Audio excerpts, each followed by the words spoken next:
ठाकुर जी के प्रेम को आजकल के युवाओं के प्रेम संबंध से कैसे कंपेयर कर सकते हो? वो इसको तो प्रेम कहना भी अपराध है।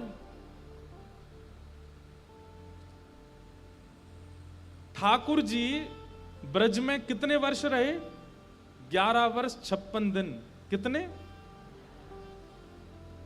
और इन 11 वर्ष 56 दिनों में ठाकुर जी ने रास विहार किया, नौका विहार किया, जल विहार किया, गोपियों के संग रास किया, किशोरी जी के संग लीलाएं की।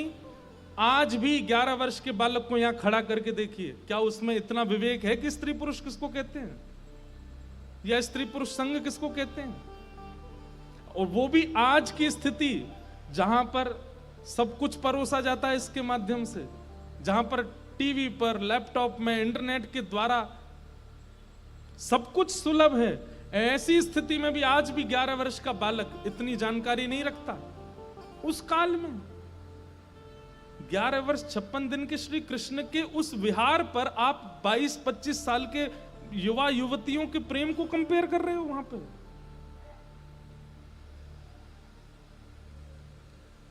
भागवत जी में रास विहार में वर्णन आता है कि कामदेव आया रास विहार में, तो ठाकुर जी ने मदन मोहन रूप धारण कर लिया। जैसे ही मदन मोहन रूप धारण किया, कामदेव परास्त होकर के गिर पड़ा।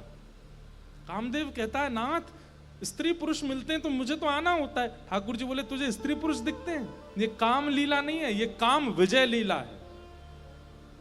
यहां पर स्पर्श की इच्छा नहीं है, यहां पर दर्शन की इच्छा नहीं है, यहां पर श्रवण की इच्छा नहीं है। इसलिए इस लीला का ज्यादा विस्तार करने के लिए भी आचार्यों ने मना किया, क्योंकि हम आप सब लोग ऐसी ऐसी वस्तुएं देखते हैं, ऐसी ऐसी विचारधाराओं में रहते हैं कि हम इसको उसी भाव में देखने लगेंगे, पर ये वो भाव का विषय नहीं।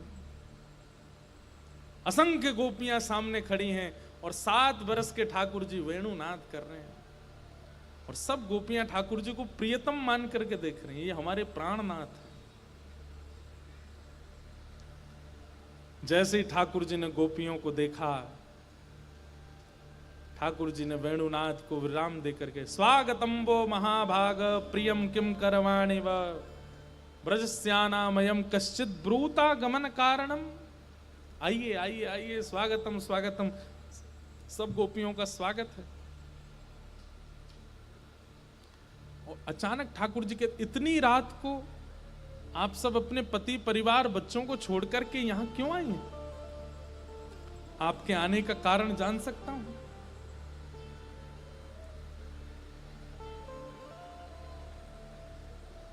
आपके आने का कारण मैं जान सकता हूं?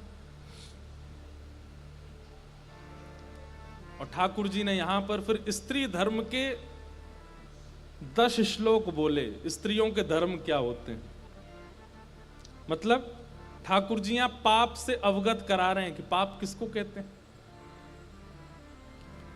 भर्तु शुश्रूषणम स्त्रीणाम परो धर्मो यमाय तद्बंधुनाम च कल्याणम प्रजानाम चानुपोषणम दुश्शीलो दुर्भगो वृद्धो जड़ो रोग्य धनोपिवा पति स्त्रीभिर हताभ्यो लेकेप्सु भिर पातकी। ठाकुर जी कह रहे हैं, अपने परिवार को, पति को और उसके सब संबंधियों को इस प्रकार आप सब छोड़ करके अर्धरात्रि में आ गई परपुरुष के पास। अरे ये कितना बड़ा जघन्य पाप है, आप जानती हैं? स्त्री धर्म किसको कहते हैं, आप जानती हैं? अरे पति चाहे जैसी स्थिति में हो, पत्नी को चाहिए उसका उद्धार हो, उसकी स्थिति का भाव रख करके उसका त्याग नहीं करना चाहिए। चलो जाओ, अपने अपने घरों को लौट जाओ।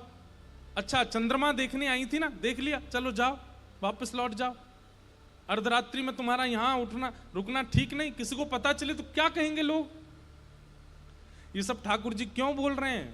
ताकि अगर किसी के चित्त में पूर्ण समर्पण ना हो तो भयभीत होकर लौट जाए। लेकिन एक भी गोपी वहां से हिली नहीं। जब 10 श्लोकों में स्त्री धर्म का वर्णन ठाकुर जी ने किया, तब गोपियां कहती हैं, आपकी आज्ञा हो तो हम कुछ कहें। भगवान बोले, उत्तर दो। और 10 श्लोकों का उत्तर गोपियां दे रहे हैं। मैवं विभोर्हति भवान् गदितुं नृशंसम् संत्यज्य सर्वविषयांस्तव पादमूलम् भक्ता भजस्व दुर्वग्रहमात्यजास्मान् देवो यथादिपुरुषो भजते मुमुक्षु। श्री कृष्ण, हम भक्त हैं और जिस प्रकार भात को भोक्ता के पास पहुंचने के लिए परिश्रम करना पड़ता है, ऐसी भक्त को भी भगवान के पास पहुंचने के लिए बहुत श्रम करना पड़ता है। भात को भोक्ता के पास पहुंचने के लिए खौलते हुए जल में स्वयं को डुबोना पड़ता है, धन कुटा से अपने छिलके उतारने पड़ते हैं, अपने गृह परिवार सबका त्याग करना पड़ता है, तब जाकर के वो भात बनता है और भोक्ता उसको स्वीकार करता है। ठीक वैसे ही हम भक्त हैं, हमें भी बहुत पीड़ा सहनी पड़ती है आपके पास आने के लिए। और आज जब चली आई हैं तो आप कह रहे हो वापस लौट जाओ। आप हमको स्त्री धर्म समझा रहे हो और स्वयं ही ज्ञान उपदेश करते हो। सर्वधर्मान परित्यज्य माम एकम शरणम ब्रज, मेरे चरणों में आ जाओ, सबका त्याग कर दो, सब धर्मों का त्याग करके एकमात्र मेरे चरणों का सन्निधि ले लो।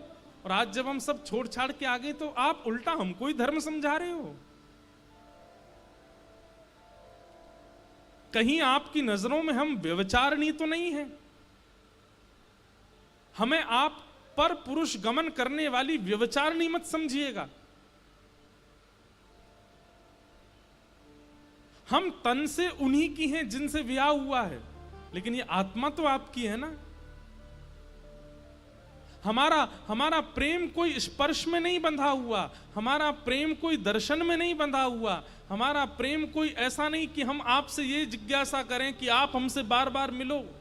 हमारा प्रेम ये नहीं है। हमारा प्रेम तो केवल इतने में व्यवस्थित है श्री कृष्ण, आप एक बार बस कह दीजिए कि आपने हमें स्वीकार कर लिया, उसके बाद जीवन में कभी हमारी ओर देखिएगा भी नहीं। एक बार स्वीकार तो कर लीजिए। हमारा प्रेम स्वीकारीकरण पर निर्भर करता है। स्पर्श, दर्शन, शब्द, रस, गंध, इनमें हमारा प्रेम व्यवस्थित नहीं है। बंधुओं, इसे कहते हैं प्रेम। जहां स्पर्श की भी इच्छा नहीं है, जहां श्रवण की भी इच्छा नहीं है, जहां देखने की भी इच्छा नहीं है, जहां मिलन की भी इच्छा नहीं है, केवल इच्छा एक बात की है, स्वीकारीकरण की। और यह स्वीकारीकरण एक बार हो जाए फिर जीवन पर्यंत हम ऐसे निर्वहन करने को तैयार हैं। आप हमें व्यभिचारिणी मत समझिए। गोपियों के इस उपदेश को ठाकुर जी एकांत चित्त होकर के श्रवण कर रहे हैं। गोपियां कहती हैं कोई पतिव्रता नारी अपने पति के बिना एक क्षण नहीं रहती, लेकिन उस पति को विदेश जाना है 5 वर्षों के लिए, और वो पत्नी कहती है मैं कैसे रहूंगी। तो पति अपनी जैसी मूर्ति दे जाता है। अब वो पत्नी रोज उस मूर्ति को ही पति मान करके सेवा करती है। लेकिन 5 वर्ष पूर्ण हो जाने पर जब वास्तविक पति आता है तो द्वार पर वास्तविक पति खड़ा है और भीतर वो मूर्ति वाली पति के साथ, जिसको 5 वर्षों के लिए पति मान करके रह रही है। बताओ उसको क्या करना चाहिए? मूर्ति वाले पति को त्याग देना चाहिए या बाहर खड़े हुए उस पति का त्याग कर देना चाहिए? ठाकुर जी बोले ये कोई पूछने वाली बात है? अरे जब वास्तविक पति द्वार पर हो तो मूर्ति वाले पति को विराजमान कर दो, वास्तविक पति के सन्निधि में जाओ।